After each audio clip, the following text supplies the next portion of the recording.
isso daí. Mas vamos passar, o Júlio, vamos passar para a nossa parte política e vamos conversar um pouquinho sobre o nosso amigo e o seu discurso maravilhoso que ele fez ontem na Associação Paulista de Supermercados. Sempre que eu falo do Bolsonaro, me dá a impressão, viu, Marcelo, que a gente está fazendo o jogo dele.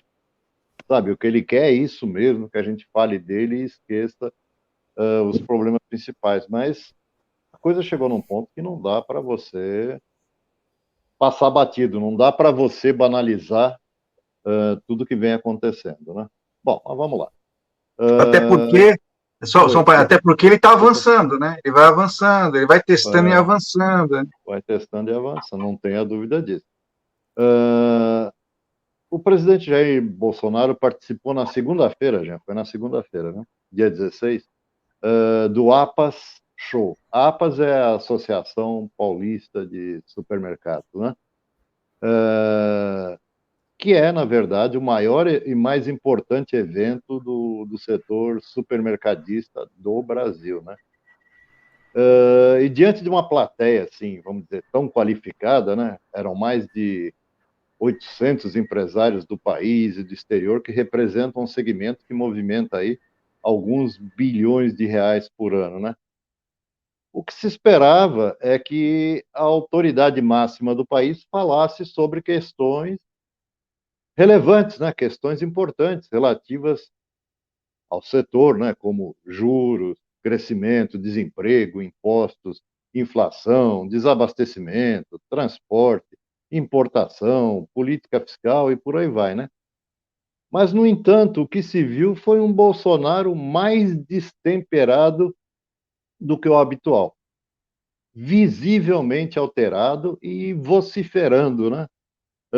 Sobre fraude nas eleições, golpe de Estado, liberdade de expressão, ditadura militar e, claro, comunismo e PT, né? Nesse discurso que ele fez, não faltaram palavrões que são, eu acho que todo mundo concorda, né? Inadequados, né? Acho que nunca se viu no Brasil um presidente falando palavrão numa solenidade pública, né? Inadequados, como eu disse, em qualquer ambiente, né? E mais inadequados ainda, né, no jantar de abertura do evento, né? Conforme assessores próximos aí ao Palácio do Planalto, a fonte que eu cito aqui é o Estadão, né? O motivo do presidente estar aumentando o tom e baixando o nível, né, do discurso é o medo de perder as eleições. É uma possibilidade real, tá? E mais provável que aconteça isso, né, conforme indicam as pesquisas que a gente está acompanhando aí semanalmente ou quinzenalmente, né, e que batem, por conta dessas fontes aí, com as pesquisas encomendadas pelo governo, com as pesquisas internas do próprio governo, né? E com agravante, né? Para o Bolsonaro perder as eleições não significa só passar a faixa presidencial aí para o seu pior inimigo, né? No caso aí, com o Lula, né? Do ponto de vista pessoal, significa confrontar a justiça numa condição em que ele vai estar muito mais vulnerável, né? Ele mesmo não esconde isso, né? Tanto que nesse discurso ele bravateia que nem Deus que está no céu, nem por Deus que está no céu ele vai ser preso, né? Vale a pena a gente lembrar aqui que o presidente é investigado em 4 inquéritos no Supremo Tribunal Federal por suspeita de interferência na Polícia Federal, pela acusação de atacar as urnas eletrônicas, por supostamente vazar inquérito sigiloso da Polícia Federal e divulgar aquelas notícias falsas que nós acompanhamos aí nos 2 últimos anos relacionadas às vacinas contra a Covid, né? Se essas investigações não forem concluídas até o final do ano, e Bolsonaro perder as eleições, as investigações aí contra o ex-capitão podem continuar no Supremo se elas tiverem conexão aí com outros investigados que tenham aí prerrogativa de foro, né? Essa para ele não é uma boa alternativa, porque ele vem confrontando o Supremo praticamente desde o início do seu mandato, né?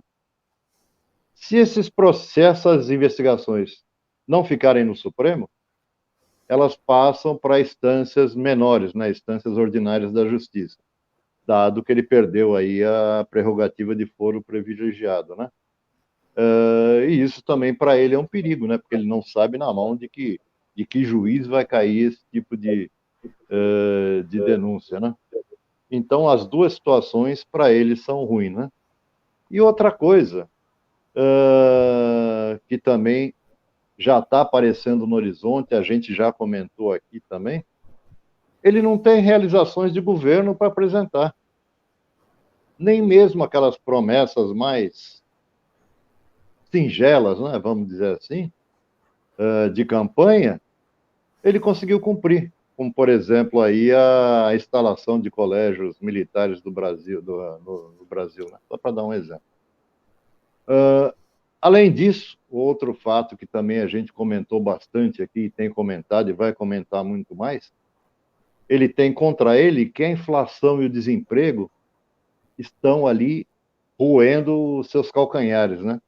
E ele convive aí com os fantasmas de mais de 660 mil vítimas de Covid, que com certeza vão assombrá-lo quando começar a campanha oficialmente, né? Resumo da ópera. Bolsonaro tem grandes chances de perder a eleição e ser preso. E ele está morrendo de medo disso. Marcelo, qual é a sua posição com relação a esse destempero do Bolsonaro? Porque, aliás, destemperado ele sempre foi, né? Só que está num crescimento absurdo, né? Esse é o ponto, Jean. O presidente falando barbaridade, para mim, já não é novidade nenhuma, né? O que me deixou, assim, perplexo, vamos dizer, escolher uma palavra educada, é quase 1.000 empresários do setor de supermercados urrando e aplaudindo as suas falas. Sabe, ao invés de cobrar, como o Júlio falou, como medidas contra o aumento generalizado de preço, a taxa de juros, e principalmente recuperar emprego e o poder de compra da população que impactam diretamente o negócio desses caras, eles foram lá e ficaram aplaudindo o presidente. É isso que me assusta, viu? Um cara mal educado, né? Um cara que realmente criou conflito desde que entrou, tem pouquíssimas realizações. É óbvio que tem a pandemia, a gente não pode ser desonesto intelectualmente, né? Mas veja, ela foi danosa para todos os países, não foi só para o Brasil, mas a gente está com uma das piores inflações do mundo, a maior taxa de juros do mundo, e a gente não vê proposta, a gente só vê campanha política.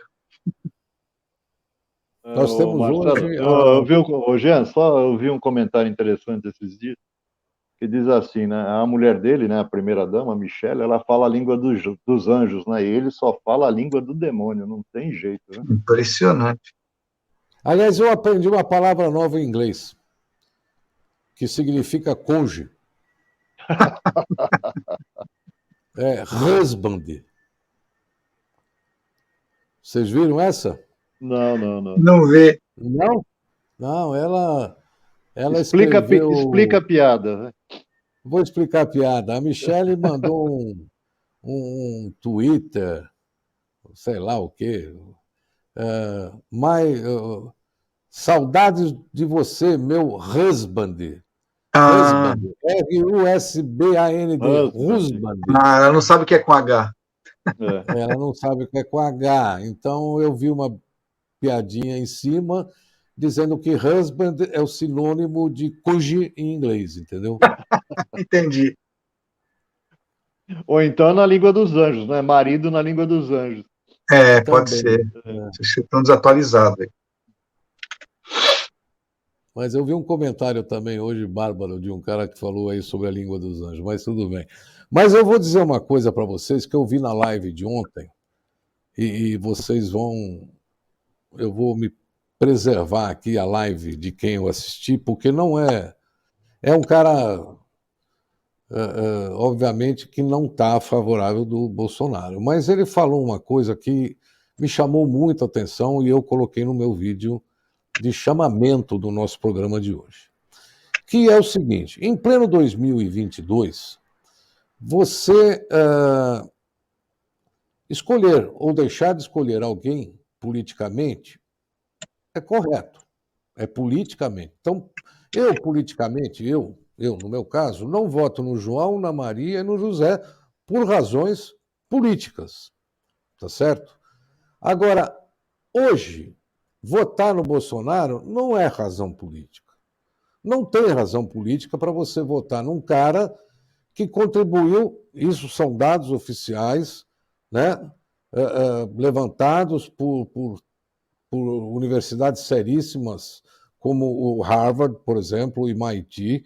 Ele foi responsável indiretamente por mais de 200 mil mortes durante a pandemia no Brasil, com o seu tratamento Covid, com a sua negação aí com relação às vacinas. Pior, ele está afetando uma geração inteira, porque com essa onda aí de não vacina, as taxas de vacinação da população no Brasil caíram a números nunca vistos. Vocês entenderam? Nós estamos correndo o risco de voltar a ter poliomielite no Brasil. Vocês acreditam nisso? Então, votar em Bolsonaro não é uma questão política, é uma questão de caráter.